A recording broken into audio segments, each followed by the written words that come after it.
Bismillahirrahmanirrahim. Assalamualaikum warahmatullahi wabarakatuh.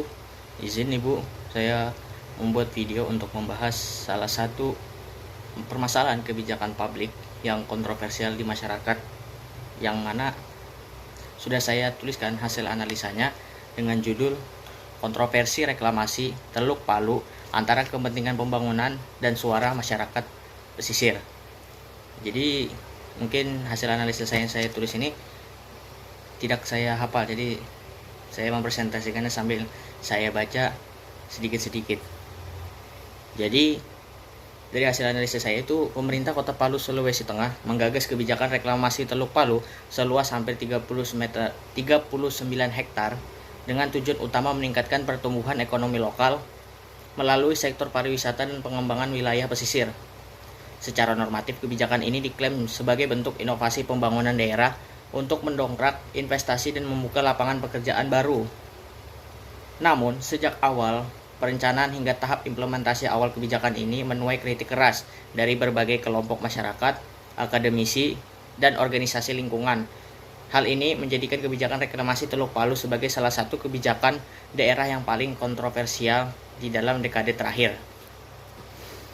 Selanjutnya, permasalahan utama terletak pada lemahnya dasar hukum dan pendekatan kebijakan yang digunakan proyek ini dimulai sebelum tersusunnya peraturan tentang rencana zonasi wilayah pesisir dan pulau-pulau kecil atau RZW P3K yang seharusnya menjadi acuan utama dalam pengelolaan laut dan pesisir.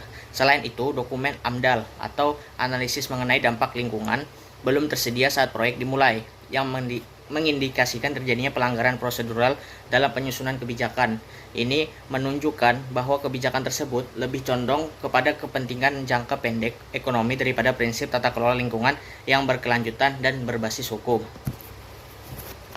Respon masyarakat terhadap kebijakan ini sangat kuat dan konsisten. Kelompok nelayan, petani garam, serta masyarakat dari pesisir Ruang terdampak secara langsung membentuk aliansi perlawanan terhadap reklamasi. Aksi protes dilakukan secara terbuka, termasuk pendirian posko penolakan reklamasi dan kampanye publik seperti aksi 1000 Cangkul yang menyimbolkan upaya mempertahankan ruang hidup mereka. Organisasi seperti Walhi Sulawesi Tengah dan Kiara turut terlibat dalam mengadvokasi hak-hak masyarakat pesisir dan mendorong pembatalan proyek tersebut. Respon ini menandakan bahwa formulasi kebijakannya eksklusif dan tidak melibatkan masyarakat terdampak hanya akan melahirkan konflik serta resistensi sosial. Lanjut, faktor penyebab timbulnya konflik tidak hanya bersumber dari aspek hukum dan lingkungan, tetapi juga dari model komunikasi kebijakan yang tidak partisipatif. Pemerintah daerah lebih mengedepankan pendekatan teknokratis dan investor sentris tanpa mempertimbangkan dimensi sosial ekologis yang melekat dalam ruang pesisir. Ketiadaan forum dialog yang terbuka dan transparan antara pemerintah, masyarakat, dan aktor swasta mengakibatkan ketimpangan informasi dan memperkuat ketidakpercayaan publik terhadap kebijakan pemerintah. Hal ini mencerminkan kelemahan mendasar dalam proses formulasi kebijakan publik yang seharusnya inklusif, deliberatif, dan berbasis bukti atau evidence-based policy. Selanjutnya, pemerintah daerah sempat memberikan respon berupa penghentian sementara proyek reklamasi. Setelah gelombang kritik menguat, namun langkah ini dinilai bersifat reaktif dan tidak menyentuh akar dari permasalahan tersebut. Belum ada tindak lanjut berupa pembatalan permanen atau evaluasi ulang secara menyeluruh. Proyek ini pun tetap menyisakan pertanyaan besar terkait akuntabilitas, legitimasi, dan keberlanjutan dari kebijakan. Selain itu, konflik antara kewenangan pemerintah kota atau pusat dan pemerintah provinsi dalam urusan tata ruang pesisir turut memperumit penanganan persoalan kebijakan tersebut. Selanjutnya, sebagai alternatif solusi, setelah saya membaca berita dari dua sumber referensi yang saya ambil, nanti saya cantumkan di email Ibu untuk saya kirimkan biar Ibu langsung bisa pencet linknya untuk membaca berita tersebut. Beberapa langkah solusi alternatif. Yang pertama, pemerintah harus memberlakukan moratorium total terhadap reklamasi hingga seluruh dokumen legal, terutama Perda RZW P3K seperti yang saya sebutkan sebelumnya, dan AMDAL, agar ada bukti untuk penanganan tingkat lanjut terhadap daerah yang terdampak agar tersusun dengan sah.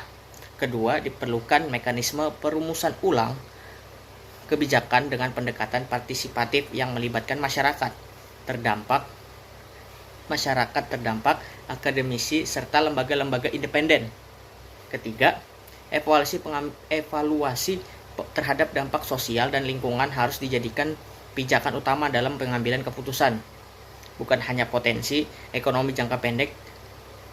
Yang terakhir, pembentukan forum multi pihak sebagai sarana dialog deliberatif dapat menjadi model pengambilan keputusan yang lebih inklusif dan demokratis di masa depan.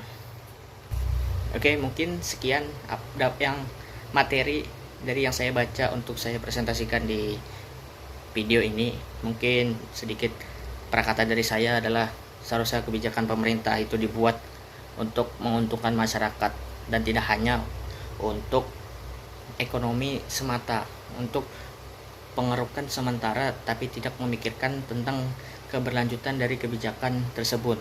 Tidak ada ganti rugi semisal dari pemerintah itu melakukan kesalahan atau mendatangkan kerugian dari apa kebijakan yang dibuat oleh pemerintah tersebut.